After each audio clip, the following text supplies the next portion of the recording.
안녕하세요. 오늘은 8강 코칭 기본 프로세스 중에서 그러니까 이제 나도 코칭할 수 있다 이런 주제를 갖고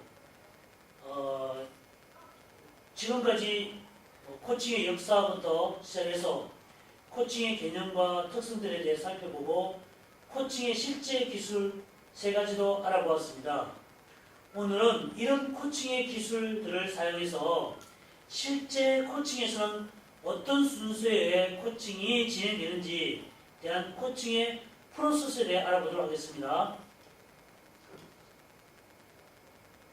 먼저 코칭 모델의 가장 기본이라 할 수 있는 그로우 모델을 간략히 소개하고 이를 바탕으로 코칭의 기본적인 프로세스를 한 단계씩 설명하도록 하겠습니다. 코칭의 기본적인 프로세스로 알려진 그로우 모델은 존 힌턴 모어가 성과 향상을 위한 코칭 리더십이라는 책에서 소개된 바 있고 많은 코칭 도서에도 나와 있습니다. 그로우 모델은 4단계로 구성되어 있습니다. 첫 번째는 목표 설정 단계입니다.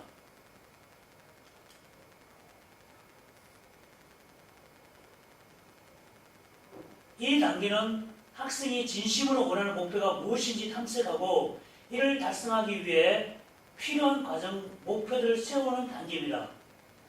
다음은 현재 상황을 파악하는 단계입니다. 목표를 향해 가야 할 학생의 현재 상황을 분명히 파악하는 단계라고 할 수 있습니다. 세 번째 단계는 대안 전략을 세우는 단계입니다. 이 단계에서 학생은 자신의 현재 상태에서 원하는 목표를 달성하기 위한 다양한 행동 전략을 세우게 됩니다. 마지막으로 의지에 기반한 행동 단계입니다. 학생이 스스로 정한 것을 언제 어떻게 행할지에 대해 점검하고 실행에 대한 의지를 확인하는 단계라고 볼 수가 있습니다. 그럼 이러한 그로우 모델을 좀 더 확장해서 질문과 함께 어떻게 코칭을 진행해 나가는지 설명해 드리도록 하겠습니다. 코칭의 첫 단계는 바로 라포 형성입니다.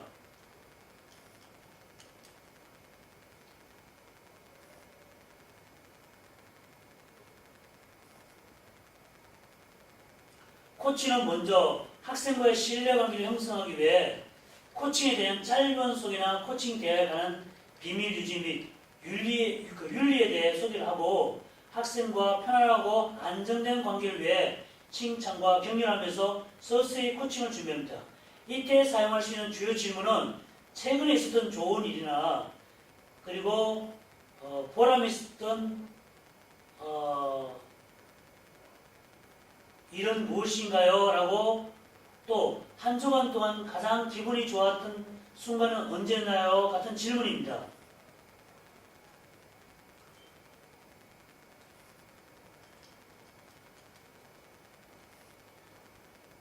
다음은 목표 설정입니다. 이 단계에서 코치는 학생이 진심으로 원하는 목표가 무엇인지 탐색하고 이를 달성하기 위해 필요한 중간 목표를 탐색하고 이번 코칭 회계의 목표들을 학생과 함께 세우게 됩니다. 주요 질문은요. 이 코칭 과정을 통해 무엇을 해결하고 싶나요? 오늘 코칭에서 무엇을 얻고 싶나요? 앞으로 남은 시간 동안 어떤 결과를 얻으면 유익할 수 있겠습니까? 등이 있습니다. 세 번째 과정은 현실을 파악하는 단계입니다. 이 단계에서 코치는 학생이 자신의 현재 상황을 구체적으로 파악하게 하고 이를 분명하게 인식하도록 해야 합니다. 그리고 학생이 원하는 목표와 현재 상태 사이에 있는 장애물이 무엇인지 파악하는 작업을 하게 됩니다.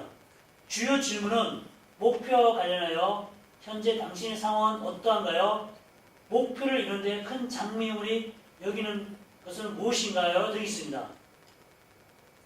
다음 단계는 대안을 탐색해보는 단계입니다. 코치는 다양한 질문을 통해 학생이 목표를 달성하기 위해 시도해볼 수 있는 다양한 대안들을 찾아볼 수 있도록 합니다. 또한 학생이 문제나 자신에 대해 기존의 관점이 아닌 새로운 관점과 시각에서 문제를 바라보고 해결할 수 있도록 필요한 자원을 찾도록 격려합니다. 현실적인 어려움이 있음에도 불구하고 시도해 볼 수 있는 것은 무엇인가요? 10년 뒤에 문제가 해결된 상태에서 나에게 어떤 조언을 해줄 수 있을까요? 같은 질문을 할 수 있습니다. 다음 단계는 실행 계획을 수립한 단계입니다. 이 단계에서 코치는 학생과 함께 탐색된 대안들 가운데 영향력과 실행 가능성 여부에 문제의 어떤 것을 선택하고 이를 어떻게 실행할 것인지를 학생으로 하여금 결정하도록 합니다. 이때 필요한 질문은요. 대안들 중에 가장 먼저 시도해 볼 수 있는 것은 무엇인가요? 어떤 대안이 목표에 가장 큰 영향을 미칠 수 있을까요? 언제부터 어떻게 실행할 건가요? 와 같은 질문입니다. 네, 마지막 단계는요. 마무리입니다. 이제 코치는 코칭 얘기를 마무리하면서 학생이 스스로 자신의 생각을 정리하고 실행 의지를 강화할 수 있는 기회를 제공하면서 마무리하게 되는데 이 과정에서 코치가 학생을 지지하고 격려하면 학생은 자신의 목표를 향해 또 앞으로 나가게 됩니다. 코치는 다음과 같은 질문을 할 수 있습니다. 오늘 코칭을 통해 새롭게 발견한 것이나 정리된 생각은 무엇인가요? 다음 주에 어떤 상태를 만나볼 수 있을까요? 라는 게 있습니다. 네, 이상과 같이 이번 시간에는 간단한 코칭 프로세스에 대해 알아보았습니다. 간단한 것 같지만 실제로 여기 나온 질문들만 순서대로 누군가 해보면 상대방은 대답을 하면서 스스로 생각이 정리가 되고 자신이 원하는 목표를 향해 한 걸음 나아갈 수 있는 힘을 얻을 수 있습니다. 왜냐하면 코칭은 하나의 잘 구조화된 프로세스이기 때문입니다. 물론 이런 프로세스에 다음 시간 배울 코치의 역량들이 적용한다면 훨씬 탁월한 결과를 얻을 수 있게 됩니다. 그래서 다음 시간은 전 세계 코치들이 공통적으로 가장 많이 사용하는 코칭 기술들을 코칭의 역량으로 정리한 11가지 코치 역량에 대해서 알아보도록 하겠습니다. 수고했습니다. 감사합니다.